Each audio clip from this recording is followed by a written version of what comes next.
દેવાધિદેવ મહાદેવના સૌથી મોટા પર્વ મહાશિવરાત્રીને આડે હવે ગણતરીના દિવસો જ બાકી રહ્યા છે, ત્યારે કચ્છના શિવ ભક્તોમાં મહાશિવરાત્રીની ઉજવણીનો અગોતરો થનગનાટ જોવા મળી રહ્યો છે। રવિવારે બપોરે ભુજના માર્ગો પર હર હર મહાદેવનો નાદ ગુંજી ઉઠ્યો હતો। મહાશિવરાત્રીના પર્વની ઉજવણીના ભાગરૂપે રવિવારે રિક્ષા અને છકડાની રેલીનું આયોજન કરાયું હતું। સમસ્ત સનાતન હિન્દુ સમાજ દ્વારા આયોજિત રેલીમાં મોટી સંખ્યામાં રિક્ષા ચાલકો જોડાયા હતા। ભુજના માર્ગો પર રેલીએ આકર્ષણ જમાવ્યું હતું। હર હર મહાદેવના નાદ સાથે લોકોમાં ઉત્સાહ છલકાઈ ઉઠ્યો હતો। મહાશિવરાત્રીના મહાશોભાયાત્રાના સમિતિના ઉપક્રમે આગામી રવિવારે ભાઈ અને બહેનોની બાઇક રેલીનું આયોજન કરવામાં આવ્યું છે। 26મી ફેબ્રુઆરીના મહાશિવરાત્રીના પર્વ નિમિત્તે ભુજમાં મહાશોભાયાત્રા નીકળશે। આ ઉપરાંત હમીરસર તળાવ સમીપે મહાપ્રસાદનું પણ આયોજન કરાયું છે। ભુજમાં છેલ્લા થોડા વર્ષોથી દર વર્ષે મહાશિવરાત્રી નિમિત્તે ભવ્ય શોભાયાત્રાનું આયોજન સમસ્ત સનાતન હિન્દુ સમાજ દ્વારા કરવામાં આવે છે। આ શોભાયાત્રામાં કચ્છભરમાંથી શિવ ભક્તો જોડાય છે। ઘણા વર્ષોથી આ સનાતનની જે શોભાયાત્રા શરૂ કરી છે શિવરાત્રીની, અત્યારે ચોક્કસપણે એવું લાગે છે કે સનાતનની પુનર્જાગરણનો આ જે બીડો ઉપાડ્યો હતો એ વટવૃક્ષ બનતો જાય છે અને લોકોમાં ખૂબ જ જાગૃતિ છે। અને પોતે સ્વયંભૂ પહેલાં કાર્યકરો ભેગા કરવા પડતા હતા, આજે કાર્યકરો સામેથી ચાલીને કાર્યાલયની મુલાકાત લે છે અને અત્યારે પણ આપ જોઈ શકો છો કે કાર્યકરોમાં ખૂબ જ સનાતન પ્રત્યેની જે આસ્થાનું પુનર્જાગરણ થઈ રહ્યો છે એ દેખાય છે। અને 23 તારીખે 3 વાગે બાઇક રેલીનું આયોજન કરવામાં આવેલો છે અને આશા છે કે શિવરાત્રિના દિવસે મહારેલીનું જે આયોજન કરવામાં આવેલો છે તે ખૂબ જ મોટા પ્રમાણમાં સનાતન પ્રેમીઓ એમાં જોડાશે એવી આશા છે। અને દર વર્ષે લોકોની સંખ્યા અને ખૂબ જ વધતી જાય છે અને લોકો ઉત્સાહથી ભાગ લે છે। અને અમારી સનાતન પ્રેમીઓને વિનંતી છે કે મોટી સંખ્યામાં હાજર રહી અને પોતાના પંથ અને જાતિથી આગળ આવી સનાતનમાં એકત્રિત થાય, ભેગા થાય, મહારેલીમાં ભાગ લે। બાઇક રેલીમાં પણ 23 તારીખે 3 વાગે ભાગ લે એવી બધાની વિનંતી છે। અને 26 તારીખે સહપરિવાર દરેક જાતિ અને પંથના લોકો જોડાય એવી બધાને વિનંતી અને અપેક્ષા પણ રાખીએ છીએ। સમસ્ત સનાતન હિન્દુ સમાજ દ્વારા આયોજિત મહાશિવરાત્રિની જે ભવ્ય શોભાયાત્રા છે એનું અનુસંધાને આજે છકડા અને રિક્ષા જે આપણે સનાતની ભાઈઓ છે એમની એક તમન્ના હતી, એક ઈચ્છા હતી કે અમે પણ દેવાધિદેવ મહાદેવના પર્વમાં અમે પણ રેલી સ્વરૂપે જોડાઈ। તો આજે એમની રેલી છે। અને વાત કરું મહાશિવરાત્રિ પર્વની તો આપણે 11મું વર્ષ સમસ્ત સનાતન હિન્દુ સમાજ દ્વારા ઉજવવામાં આવી રહ્યું છે અને વધારેમાં વધારે ભક્તજનો ભાવિક જોડાય તેના માટેના પ્રયાસો એ દરેક હિન્દુએ કરવા જોઈએ। અને બીજી વાત કરું કે હર વખતે આપણે પોતાના ધંધા રોજગારને ખોલીને બેસતા હોઈએ છીએ, પરંતુ સમસ્ત સનાતન હિન્દુ સમાજ દ્વારા હું વિનંતી પણ કરું છું દરેક ધંધાર્થીઓને કે આપણે એક દિવસ તો મહાદેવ માટે ફાળવીએ।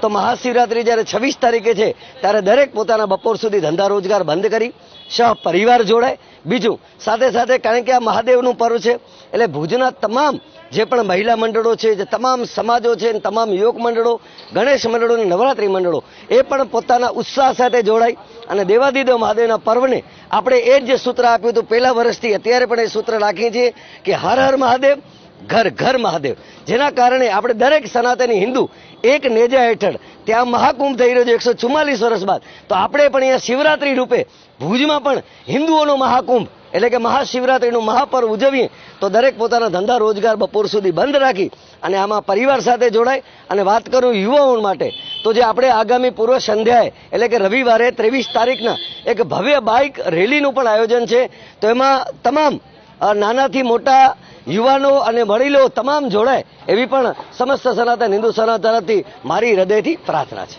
આવનારા 26 તારીખે આપણો જે આ પર્વ આવી રહ્યું છે મહાશિવરાત્રિ, એ દિવસે પોતાના ધંધા રોજગાર બંધ રાખી અને અહીં પધારે અને સાથે સાથ મહાપ્રસાદનો પણ અહીં આયોજન કરવામાં આવ્યું છે। તો આપ સૌ સપરિવાર સાથે આપણે મહાશિવરાત્રિમાં બધા જણાવો એ આપ સૌને મારી વિનંતી છે। સદાય આવી જ્યારે રેલી હોય છે ત્યારે અમે સંગઠન આવું ભેગું થઈને અમે અમારી રીતે રિક્ષા રેલી શરૂ કરીએ છીએ। અને જેવી મહાશિવરાત્રિ છે કે સમજી લો નાના કોઈ પણ આપણા હિન્દુ તહેવારો છે તેમાં અમે રિક્ષાવાળા બધા જોડાવીને અમે રિક્ષાઓની રેલી શરૂઆત કરીએ છીએ અને આવી જ રીતે સદાય રિક્ષાની રેલી રાખશું તૈયાર। અને બાકી રહી મહાશિવરાત્રિ મીટે તો આ મહાશિવરાત્રિને લીધે આપણે છકડા રેલી છે તો એનામાં અમે છકડા બધા રિક્ષા લઈને આવ્યા છીએ અને સંગઠન માટે આ પૂરો કર્યું છે અને રિક્ષા રેલી મોટી કરી છે અને બધા ભાઈઓ અને મારા બધા ભાઈઓ ભેગા થયા છે અને રિક્ષા રેલી આજે મિનિમમ 100-150 રિક્ષા થઈ ગઈ છે અને હજી માતાજી કરશે તો આગળ વધાવશું અમે અને આવી જ રીતે સંગઠન ભેગું કરશું. મુન્દ્રા શહેર તેમજ તાલુકામાં મહેશ્વરી સમાજના પૂજ્ય ધણી માતંગ દેવની 1272મી જન્મ જયંતિની ઉજવણી કરવામાં આવી હતી. આ પ્રસંગે વિવિધ ધાર્મિક કાર્યક્રમો યોજાયા હતા. જન્મ જયંતિની પૂર્વ રાત્રિના શહેરના ગુડથર મતિયા દેવના મંદિરે ધર્મગુરુ દ્વારા ધાર્મિક જ્ઞાન અપાયું હતું. તેમજ સમાજના ભાઈઓ દ્વારા કેક કાપી ફટાકડા ફોડી ધણી માતંગ દેવની જન્મ જયંતિ ઉજવાઈ હતી. આ પ્રસંગે ગુડથર મતિયા દેવના મંદિરને રોશનીથી શણગારવામાં આવ્યું હતું. મહેશ્વરી સમાજના 24 માઘ સ્નાન વ્રતધારીઓ ઉમિયાનગર સ્થિત રાજેશ સિજુના ઘરે એકત્રિત થયા હતા અને ત્યાંથી બાજુમાં આવેલ ગણેશ દેવના મંદિરે પૂજા કરી વંદન કર્યા હતા. ત્યારબાદ બેન્ડ પાર્ટીના સથવારે શોભાયાત્રા નીકળી હતી, જે શહેરના મહેશનગર, આદર્શ ટાવર, એસટી ચોક, જવાહર ચોક, માંડવી ચોક, વાંકલ બજાર થઈને ગુડથર મતિયા દેવના મંદિરે પહોંચી હતી અને બાદમાં ધાર્મિક વિધિ યોજાઈ હતી. બપોરે સમાજના ભાઈ બહેનો મહાપ્રસાદનો લાભ લીધો હતો. શોભાયાત્રા દરમિયાન માર્ગો પર લોકોએ પુષ્પવર્ષા કરી માઘ સ્નાન વ્રતધારીઓનું સન્માન કર્યું હતું. માઘ વ્રતધારીઓએ માઘ સ્નાનનો વ્રતનો મહિમા સમજાવ્યો હતો. કચ્છ જિલ્લા મહેશ્વરી સમાજના પ્રમુખ કિશોર પિંગોલ તેમજ મહેશ્વરી સમાજના ધર્મગુરુ જીવરાજ માતંગે સર્વેને શુભેચ્છા પાઠવી હતી. આ પ્રસંગે મહેશ્વરી સમાજના ભાઈ બહેનો બહોળી સંખ્યામાં જોડાયા હતા. ત્યારબાદ અમારે જે માઘ સ્નાની છે ત્યાં મધ્યાદેવના મંદિરે પહોંચી અને 12મતી પંથની સ્થાપના કરી 12મતીમાંથી છૂટા થઈને અમે અમારું વ્રત ત્યાં પૂરા કર્યું. આજે ધણી માતંગ દેવની 1272મી જન્મ જયંતિ ઉજવી રહ્યા છીએ ત્યારે અમે અત્યારે રીતિનગર ગણેશ મંદિરે મહેશનગર આંબેડકર ચોક, માંડવી ચોક અને ત્યારબાદ મતિયાદેવે અમારી રથયાત્રા જે પૂરી થશે. ધણી માતંગ દેવનો અવતારમાં છે પંચ સપ્ત 15 એરોડો 4 ગૌરી જે વર્કે વખાણ્યો ભૂતનાથ અવતાર કરમ મીઠી કર ખાય કરમ મીઠી કલતાર ધરાજો ધણી ઊભો થયો જટાપતિ જલતાર મામય ગણે મહેશિયા ગણે માતંગ દેવ અવતાર. આજરોજ ધણી માતંગ દેવની 1272મી જન્મ જયંતિ નિમિત્તે સર્વે દેશવાસીઓને હાર્દિક શુભેચ્છાઓ. આજે મુન્દ્રા મહેસી સમાજ દ્વારા રીતિનગરથી જે આપણું શોભાયાત્રા નીકળશે એ સમગ્ર મુન્દ્રાની બજારોમાં થઈ અને છેલ્લે મતિયાદેવ મંદિરે પહોંચશે, ત્યાં વસ્તી પૂર્ણાહુતિ થશે. આજે એનો આખરી દિવસ છે. અનુભવ એવો રહ્યો કે જીવનમાં જે 12 મહિના અશાંતિ રહેતી હોય છે તો આ 1 મહિના દરમિયાન વ્રત લેવાથી બધે આપણે નિયમોનું પાલન કરવાથી માનસિક શાંતિ અને આ 1 મહિનો વ્રત લેવાથી તમારા 12 મહિના સુધરી જશે. આગામી 11 મહિના પણ સુધરી જશે. માતંગદેવે એમ કીધું છે હમણાં ખમણા બહુ જૂના જેના મુખમાં હોય મીઠી વાણી દેવી કીધું છે માણસમાંથી દેવ થશે, દેવ ત્યાં ખાંટથી દેવની. એવી રીતે આ વ્રત લેવાથી જ માણસ ઈશ્વરનો જેને ભેટો થાય છે. આ વ્રત લેવાથી મહેશ્વરી સમાજમાં 36 શ્લોક છે. બધા શ્લોક સારા છે. સવારમાં ઉઠી નિત્ય પૂજા પાઠ કરી અલગ દેવનું નામ લઈ અને ખોટું નહીં બોલવાનું, સ્નાન કરી ગણેશદેવની પૂજા કરી બ્રહ્મચાર્ય કરવાનું અને 36 શ્લોકમાંથી જેટલા થાય છે એટલા વાળી. આજે મુન્દ્રા મહેશ્વરી સમાજ અને જ્યાં મહેશ્વરી સમાજ વસવાટ કરે છે ત્યાં માતંગ દેવની જન્મજયંતિ ધામધૂમથી ઉજવાય છે. 1272મી જન્મજયંતિ આજે મહેશ્વરી સમાજ કચ્છ, હાલાર, પાકિસ્તાન જ્યાં વસવાટ કરે છે ત્યાં ઉજવી રહી છે. ઘણો હર્ષોલ્લાસથી આ જન્મજયંતિ ઉજવાય છે. જોડાજોડ જે માઘ સ્નાનનો મહિમા છે એ માઘિયા પણ જે વ્રત ધારણ કરે છે એ માઘિયા પણ આજે પૂર્ણાહુતિ આ છેલ્લા દિવસે 12મતી પંથ રાખી અને પૂર્ણાહુતિ કરશે. ગુરુ તરીકે સંદેશ એ જ છે માતંગદેવ એમ કહી ગયા કે શ્લોક કરવાના કોઈ જીવને આવા વ્રત ધારણ કરી કોઈ જીવ પોતાનું ભલું થાય અને જીવનમાં આગળ વધે, 36 શ્લોકથી એનો જીવન સુધારે. અને આજે જે આ સમાજમાં કુરિવાજો આવી ગયા છે, આત્મહત્યાના બધું થાય છે, તો આ 1 મહિનો વ્રત ધારણ કરે અને જીવનમાં સદબુદ્ધિ આવે ને આવા ખોટા પગલાં ન ભરે એવો ધર્મગુરુ તરીકે થઈ ગયો. મુન્દ્રા ખારવા સમાજ દ્વારા રવિવારે સમૂહ લગ્નોત્સવ યોજાયો હતો અને ખારવા ચોકમાં આવેલા વિશાળ ગ્રાઉન્ડમાં ખારવા સમાજના નવદંપતીઓ લગ્ન ગ્રંથિથી જોડાયા હતા. આ સમૂહ લગ્નોત્સવની પૂર્વ સંધ્યાએ ભગવાન નરસંગજીના મંદિરે રોશનીથી શણગારવામાં આવ્યું હતું. માંડવીના ધારાસભ્ય અનિરુદ્ધ દવેએ ખારવા સમાજના 10 નવદંપતીઓને શુભેચ્છાઓ પાઠવી હતી અને સમૂહ લગ્નના સુંદર આયોજન બદલ સમાજના હોદ્દેદારો અને તેમની સમગ્ર ટીમને અભિનંદન પાઠવ્યા હતા. તેમણે જણાવ્યું હતું કે દરેક સમાજ માટે સમૂહ લગ્ન આશીર્વાદરૂપ છે. સમૂહ લગ્નથી સમય બચે છે તેમજ ખર્ચામાં પણ બચત થાય છે. તેમણે ગૃહસ્થાશ્રમ અને સનાતન વૈદિક પરંપરા અંગે ઝીણવટભરી માહિતી આપી હતી. મુન્દ્રા ખારવા સમાજે દીકરીઓના કરિયાવર માટે જે આયોજન કર્યું છે તેને ધારાસભ્યએ બિરદાવ્યું હતું. મુન્દ્રા ખારવા સમાજના પ્રમુખ રાજેશ કષ્ટાએ જણાવ્યું હતું કે 1.25 વર્ષ પહેલા પ્રથમ સમૂહ લગ્નોત્સવમાં 7 નવદંપતીઓ લગ્ન ગ્રંથિથી જોડાયા હતા, જ્યારે દ્વિતીય સમૂહ લગ્નોત્સવમાં 10 નવયુગલો લગ્ન ગ્રંથિથી જોડાયા હતા. સમૂહ લગ્નથી સમાજમાં એકતા અને સંગઠિતતા વધે છે. નવદંપતીઓને કબાટ, પલંગ, સોફા, સોનાની વીંટી, ચાંદીના સાંકડા તેમજ ઘર વપરાશની અન્ય સામગ્રીઓ અને 11,000નો બોન્ડ કરિયાવરમાં અર્પણ કરાયો હતો. બહાર ગામથી આવેલા મહેમાનો માટે રહેવાની જમવાની સુવિધા સમાજ તરફથી કરવામાં આવી હતી. સમૂહ લગ્નની વિધિ શાસ્ત્રી ઓમ મહારાજે કરાવી હતી. મુન્દ્રા બારોઈ નગરપાલિકાના પ્રમુખ રચનાબેન જોશી ખાસ ઉપસ્થિત રહી સમાજના નવયુગલોને દાંપત્ય જીવનની શુભેચ્છાઓ પાઠવી હતી. આ પ્રસંગે હરજી ઝાલા, અશોક ફોફડી, નિલેશ ઝાલા, રાજેશ પાંજરી, જયમીન કસ્ટા, અરવિંદ જોશી, પરેશ ખારવા સહિતના ઉપસ્થિત રહ્યા હતા.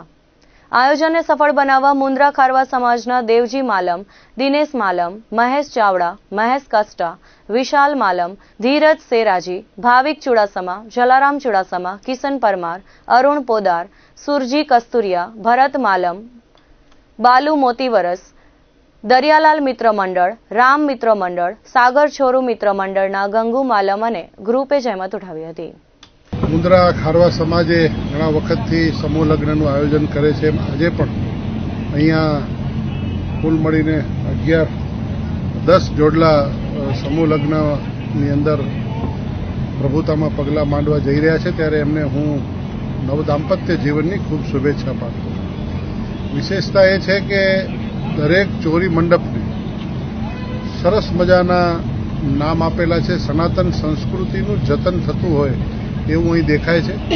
તમે સિંદૂરનું મહત્વ શું છે, મંગળસૂત્રનું મહત્વ શું છે, હસ્તમેળાપ શું છે, વરમાળા શું છે અને ગ્રહસ્થાશ્રમ ધર્મ શું છે અને ગ્રહસ્થાશ્રમ ધર્મની અંદર પતિ અને પત્ની બંને જણાને શું કરવું જોઈએ અને શું કરે છે એ તમામ જે વૈદિક પરંપરા આપણી સનાતની પરંપરા છે એ સનાતની પરંપરાને સમજાવી.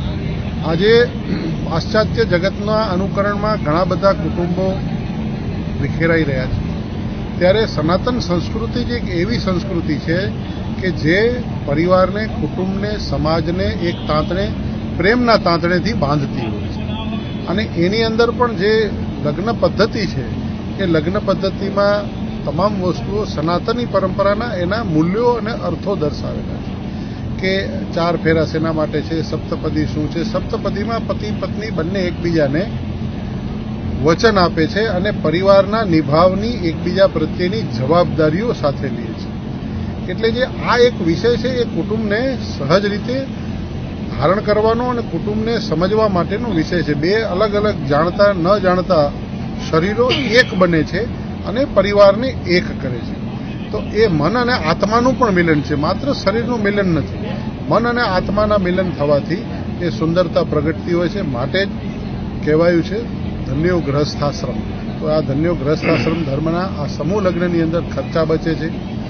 ખારવા સમાજ મહેનતુ સમાજ છે અને એ મધ્યમ પરિવારો, સામાન્ય પરિવારોને સરસ મજાનું એક અવસર અને આંગણું પૂરું પાડવામાં આવે છે કે જે ખર્ચાથી બચે. બીજું દેખાદેખીથી બચે. વિશેષમાં હું કહું છું કે જે પરિવારો અહીંયા લગ્ન કરીને ઉતરશે એને પછી પોતાના અલગથી રિસેપ્શનો પણ નહીં કરવા જોઈએ, પોતાના અલગથી વ્યવહારો પણ નહીં કરવા જોઈએ. જે સમૂહ લગ્નમાં જે સમાજના આંગણે, જે સમાજના તોરણે, જે સમાજના માંડવે જે કંઈ પણ થયું એ પરિવારે એને સાથે રાખીને ચાલવું જોઈએ, એવી મારી એક નમ્ર ભાવના અને એક અપીલ પણ છે કે જેથી કરીને સૌ કોઈ આ તરફ બચે. બીજું, ખારવા સમાજે સૌને સાથે રાખીને સરસ મજાનો કરિયાવર પણ આપ્યો છે દીકરીને. તો એ દીકરી પોતાનું ઘર વસાવી શકે, એક નાનકડું પોતાનું કાર્યક્રમ શરૂ કરી શકે, એના માટે પણ આ એક સરસ વ્યવસ્થાઓ કરી છે. એટલે હું ફરીને મુન્દ્રા ખારવા સમાજ સમગ્રને અને એમની ટીમને હું શુભેચ્છા પાઠવું છું. માંડવી ખારવા સમાજ, સલાયા ખારવા સમાજ, ગાંધીધામ સમાજ, આદિપુર ખારવા સમાજ, આ બધા જે સમાજો આવ્યા છે એ સમાજના સૌ આગેવાનોને પણ હું શુભેચ્છા પાઠવું છું અને આ સમાજનો સંપ એક રહેવો જોઈએ અને આપણે સૌ કોઈ સાથે મળીને ચાલી તો આવનારા દિવસોમાં દેશના વડાપ્રધાન માનનીય નરેન્દ્રભાઈ મોદી સાહેબ જે પ્રકારે આપણને આ આત્મનિર્ભર ભારત તરફ સાથે સાથે અમૃતકાળમાંથી જ્યારે પસાર થઈ રહ્યું છે ત્યારે અમૃતકાળની અંદર સનાતન સંસ્કૃતિને ઉજાગર કરતા આગળ ચાલીએ તો મને લાગે છે કે ચોક્કસ એનો ફાયદો થશે. વિશેષ સમૂહલગ્ન સમિતિને પણ કહું છું કે સરકારની આમાં ખૂબ યોજનાઓ હોય છે, એનો પણ ઓબીસી સમાજ હોવાને કારણે એનો પણ આપ લાભ લઈ શકો છો અને આ સમાજની અંદર સરકારના ઉપયોગિતાના જે કંઈ પણ માપદંડોમાં સહયોગી થવા જેવું થાય તો ભારતીય જનતા પાર્ટીના કાર્યકર્તા તરીકે અમારી સમગ્ર ટીમ પણ સાથે જોડાયેલી છે. મને આજે સમાજના સૌ દર્શનનો મોકો આપ્યો એ બદલ સમાજનો આભાર. અસ્તુ, ધન્યવાદ. સમૂહ લગ્નનું એવું છે કે પ્રથમ સમૂહ લગ્ન આપણે 1.25 વર્ષ પહેલાં કરેલા હતા અને જેમાં 7-9 દંપતીઓએ ભાગ લીધો, જેની સફળતા પછી સામેથી 10 દંપતીઓ જોડાયા છે અને આ જોડાવા માટે અમને એવી કોઈ મદદ કોઈ કરી નથી કે જોડાવો તમે, પણ દાતાઓનો સહયોગ અમને જોરદાર મળ્યો છે. પ્રથમ સવારથી જ પહેલી વિધિ ગણપતિની થઈ અને એના પછી દરેક વિધિ થઈ, અત્યારે અડધી વિધિ થઈ ગઈ છે. બપોર પછી વરઘોડો અને ફેરા છે. એ સિવાય જમણવાર, સમાજનું જમણવાર, દાતાઓનું આમંત્રિત મહેમાનોનું બધું જમણવાર છે અને દાતાઓ તરફથી કન્યાઓને ઘણી બધી વસ્તુ આપવામાં આવી છે, જેમ કે કબાટ છે, પલંગ છે, સોફા સેટ છે અને નાની નાની ઘરવખરી બધી લગભગ 50 જેવી આઇટમો છે. આ અમે બીજા વખતનું સમૂહ લગ્ન છે જે ઘણા વર્ષોના પ્રયાસ પછી સફળ થયો છે અને દરેક સમાજને એવો મેસેજ આપવા માંગુ છું કે જો સમૂહ લગ્ન થાય તો એક તો સમાજની એકતા વધે, દરેક સમાજ સાથે સંગઠિત થઈને અહીંયા આવે. બીજું કે જે કંઈ ભાગ લેનારા છે એનો ખર્ચો બચી જાય અને લિમિટેડ ખર્ચામાં બધું આખું મોટું કાર્ય થઈ શકે. તો દર્શક મિત્રો, આ હતા અત્યાર સુધીના સમાચાર. ફરી મળીશું નવા સમાચાર સાથે, નવી અપડેટ સાથે. ત્યાં સુધી મને રજા આપશો. નમસ્કાર.